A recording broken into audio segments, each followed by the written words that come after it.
Hello students, I am Ruchira Mukherjee.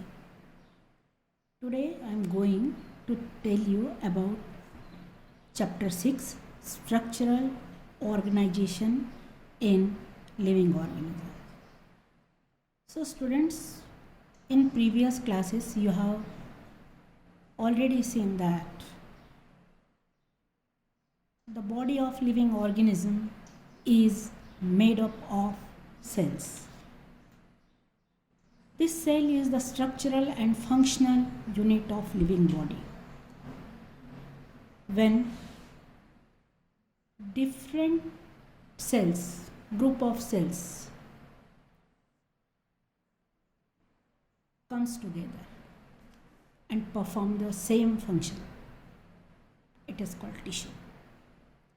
Various tissues form organs, organs forms organ system, and various organ system makes organism. So in this way, living organism has so many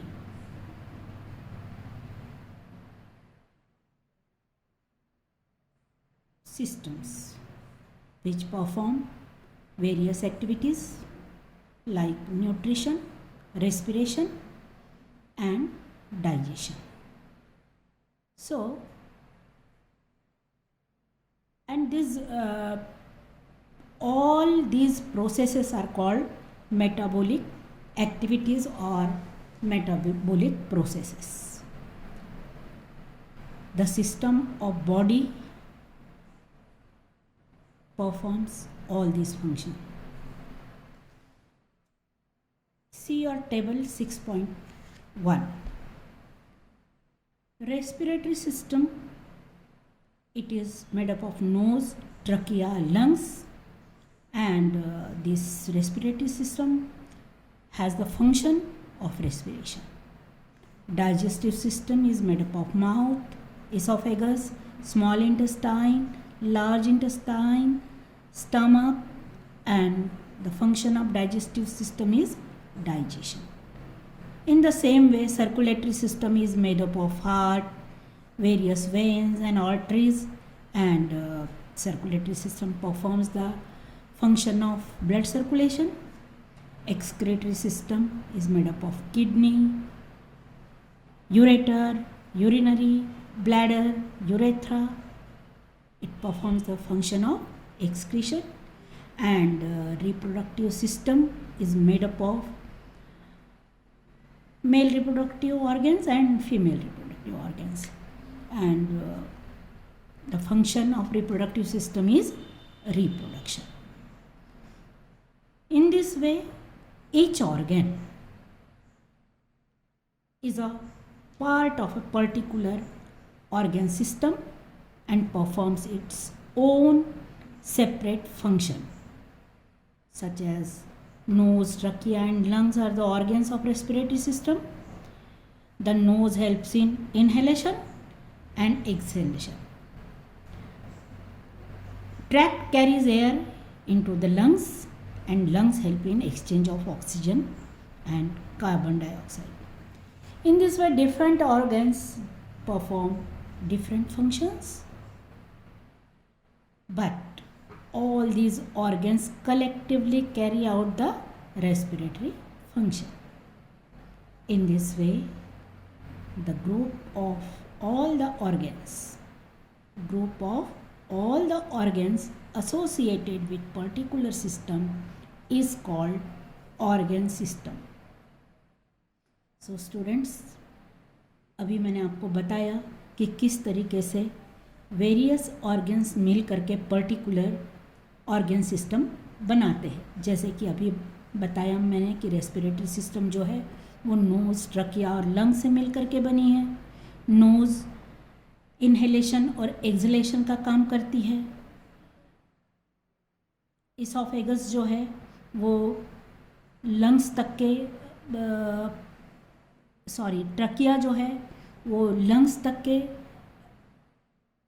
oxygen को लेकर के जाता है और lungs में ये oxygen जमा होती है जो कि ब्लड को दे दी जाती है और इस तरीके से ब्लड जो है वो ऑक्सीजनेटेड ब्लड बन जाता है और कार्बन डाइऑक्साइड को बाहर निकाल दिया जाता है। इस तरीके से बहुत सारे ऑर्गन्स जो है कलेक्टिवली किसी भी सिस्टम का काम को परफॉर्म करते हैं और इन्हीं ग्रुप्स ऑफ ऑर्गन्स एसोसिएट होकर के पर्टिकुलर सिस्टम बनाते हैं और इसी को ऑर्गन सिस्टम कहा जाता है। ऑर्गन सिस्टम बहुत सारे ऑर्गन से मिलकर के बनती है और उसका पर्पस होता है पर्टिकुलर फंक्शन को कैरी आउट करना। हर मेटाबॉलिक फंक्शन या प्रोसेस के लिए पर्टिकुलर सेट ऑफ ऑर्गन्स होते हैं और ये मिलकर के ऑर्गन सिस्टम बनाते हैं और हर एक ऑर्गन सिस्टम का अलग अलग काम बटा होता है। जैसे कि ये सिस्टम्स है respiratory system, digestive system, circulatory system, excretory system and reproductive system. But an organ is not the smallest structure.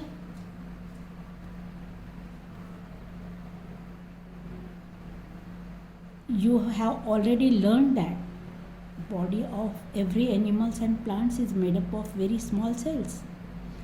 और ये सेल्स इतने छोटे होते हैं कि इनको हम माइक्रोस्कोप की सहायता से ही देख सकते हैं।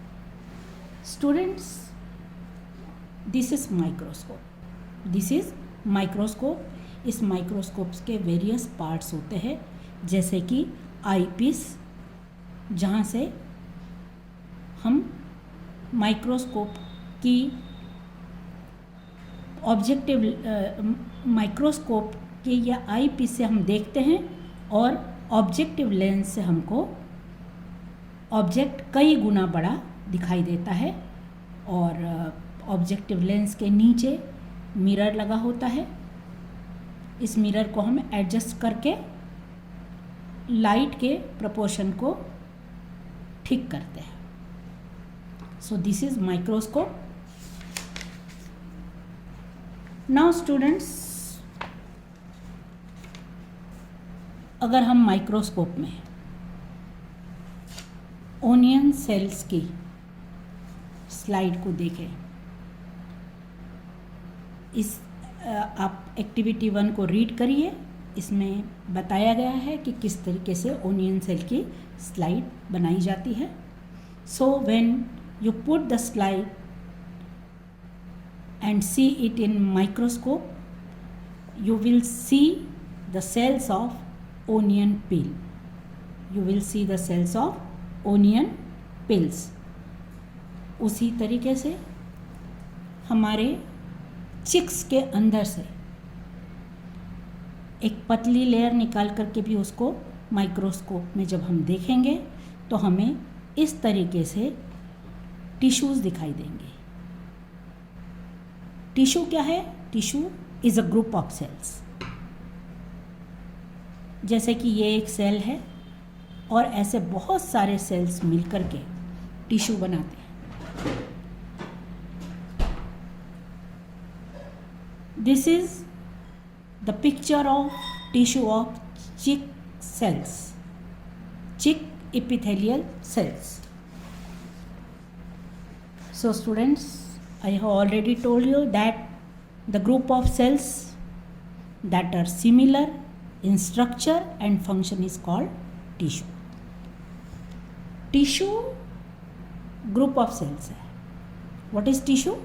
Tissue is a group of cells having similar structure and function. So cells से tissues बनते हैं। Tissues में एक organ forms organ system and organ systems form the body of living organism. Now students, we will see about lower order of organization. All plants and animals are made up of cells and tissues. But it is not necessary that small organisms have smaller cells and large organisms have large cells. सभी plants और animals जो है वो sales और tissues के बने होते हैं, और ज़रूरी नहीं है कि जो स्मॉल ऑर्गेनिज्म है उनके सेल का साइज़ छोटा होगा और जो लार्ज ऑर्गेनिज्म है उनके सेल का साइज़ लार्ज होगा. एक्चुअली सेल्स जो होते हैं लार्ज एनिमल्स के और स्मॉल एनिमल्स के, उनका स्ट्रक्चर सेम होता है. स्मॉलर एनिमल्स और लार्ज एनिमल्स दोनों के सेल का स्ट्रक्चर सेम होता है. फ़र्क इतना होता है कि स्मॉल एनिमल्स में सेल्स के नंबर्स कम होते हैं और लार्जर एनिमल में सेल्स के नंबर भी ज़्यादा होते हैं. जैसे कि some cells of human body are small, that a heap of 40,000 to 50,000. Each cell is as big as the head of a pin. Human body के जो सेल्स होते हैं ये एक हीप यानी ढेर, सेल्स का एक ढेर है. इसमें 40,000 to 50,000 सेल्स एक साथ पाए जाते हैं और हर एक सेल का जो साइज़ होता है उसको हमारी जो अल्पिन होती है उसके हेड के जितना बड़ा जो साइज़ आप देखते हैं उतना ही बड़ा साइज़ उन सेल्स का होता है. अल्पिन के हेड के बराबर का साइज़ एक एक सेल का होता है. Organisms viewed under the microscope may be made up of one or many cells. जिन ऑर्गेनिजम्स को हम माइक्रोस्कोप में देखते हैं वो माइक्रोस्कोप्स में हम उन्हीं एनिमल्स को देखते हैं जिनको हम खुली आंखों से नहीं देख पाते, नेकेड आइज से नहीं देख पाते, तब हम उसको माइक्रोस्कोप की सहायता से देखते हैं. उस समय हम ये ऑब्ज़र्व करते हैं कि कुछ ऑर्गेनिजम्स जो है वो सिंगल सेल के बने हुए हैं और कुछ मोर देन वन सेल के बने. तो जो सिंगल सेल के बने हुए हैं उनको हम यूनिसेलुलर ऑर्गेनिजम्स कहेंगे, और जो मोर देन वन सेल है उनकी बॉडी जो है मोर देन वन सेल से बनी हुई उनको हम मल्टी सेलुलर ऑर्गेनिजम्स कहेंगे. जैसे कि यूनिसेलुलर ऑर्गेनिजम्स का एग्जाम्पल अगर हम देखें तो एमीबा, पैरामीशियम, ईस्ट, बैक्टीरिया, और जो सिंगल सेल ऑर्गेनिज्म होते हैं उनमें ऑल द लिविंग प्रोसेसेस जैसे कि nutrition, respiration, excretion, locomotion, reproduction, ये सारी के सारे फंक्शंस सिर्फ एक ही सेल पूरा करता है, क्योंकि यूनिसेलुलर ऑर्गेनिजम्स की बॉडी बनी ही सिंगल सेल से होती है. And most of the organisms have bodies made up of many cells, उनको मल्टी सेलुलर ऑर्गेनिजम्स कहते हैं. And in this organisms different organs perform different functions. अब चूँकि इनकी बॉडी एक से ज़्यादा सेल की बनी हुई होती है इसीलिए इनमें टिश्यूज़ भी पाए जाते हैं और टिश्यूज़ आपस में मिलकर ऑर्गन्स बनाते हैं और डिफरेंट फंक्शंस के लिए डिफरेंट ऑर्गन्स होते हैं. जैसे कि cells of the lungs perform respiratory function and the cell of digestive system does the function of digestion. So students, इस तरह से हमने देखा लोअर ऑर्डर ऑफ ऑर्गेनाइजेशन. इसका मतलब सबसे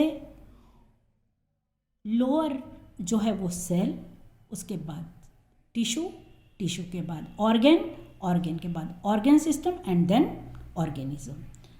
and it is clear to you that organism may be unicellular, their body is made up of single cell, and they may be multicellular having more than one cells. In unicellular organism all the living functions are done within one cell, are done by one cell, single cell, and in multicellular organisms, their body is made up of more than one cell. So there are different tissues which make different organs, and every organ has to perform different function. Now students, in my next video I will tell you about plant tissues and animal tissues. So thank you.